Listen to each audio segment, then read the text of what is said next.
যুদ্ধবিরতি চলমান থাকলেও গাজায় প্রায় প্রতিদিনই বাড়ছে হতাহতের সংখ্যা। এ বিষয়ে ভূখণ্ডটির স্বাস্থ্য মন্ত্রণালয় জানায়, গেল ৪৮ ঘণ্টায় ধ্বংসস্তূপ থেকে ২৫টি মরদেহ এবং ১২ জন আহতকে উদ্ধার করা হয়েছে। ২০২৩ সালের ৭ অক্টোবর শুরু হওয়া হামাস ইসরায়েল সংঘাতে এ পর্যন্ত মৃতের সংখ্যা ছাড়িয়েছে ৪৮,০০০-এর ঘর, আহত ১,১১,০০০-এর বেশি। গেল ১৯ জানুয়ারি হামাস ইসরায়েল যুদ্ধবিরতি শুরু হওয়ার পর টানা ৪ সপ্তাহ ধরে অধিকৃত পশ্চিম তীরে হামলা চালাচ্ছে ইসরায়েল। তুলকারেম এবং নূর শামস শরণার্থী শিবিরের সংযোগ স্থাপনকারী রাস্তায় চেকপোস্ট বসানোয় চরম আতঙ্কে দিন পার করছেন বাসিন্দারা। এক বিবৃতিতে বিষয়টি নিশ্চিত করেছে ফিলিস্তিনি কর্তৃপক্ষ।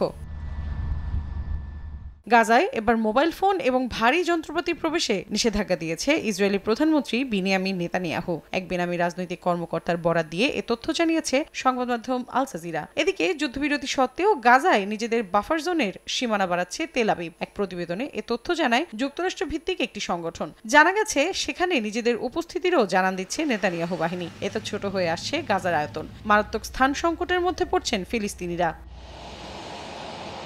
যুদ্ধবিরতি নিয়ে এই টানাপোড়েনের মাঝেই প্রথমবারের মতো মার্কিন পররাষ্ট্রমন্ত্রী মার্কো রুবিও তার এই সফরে হামাসের কাছে জিম্মি বাকি বন্দীদের মুক্তি এবং যুদ্ধবিরতির দ্বিতীয় ধাপের বিষয়ে আলোচনা হবে বলে জানিয়েছে মার্কিন পররাষ্ট্র মন্ত্রণালয়। এছাড়া সৌদি আরব এবং সংযুক্ত আরব আমিরাতেও সফর করবেন রুবিও। ট্রাম্পের গাজা অধিগ্রহণের পরিকল্পনাকে আরব দেশগুলো স্বীকৃতি না দেয়ায় যুক্তরাষ্ট্রের চেয়ে আরো ভালো পরিকল্পনা উপস্থাপনের জন্য দেশগুলোর দিকে চ্যালেঞ্জ ছুড়ে দেন রুবিও।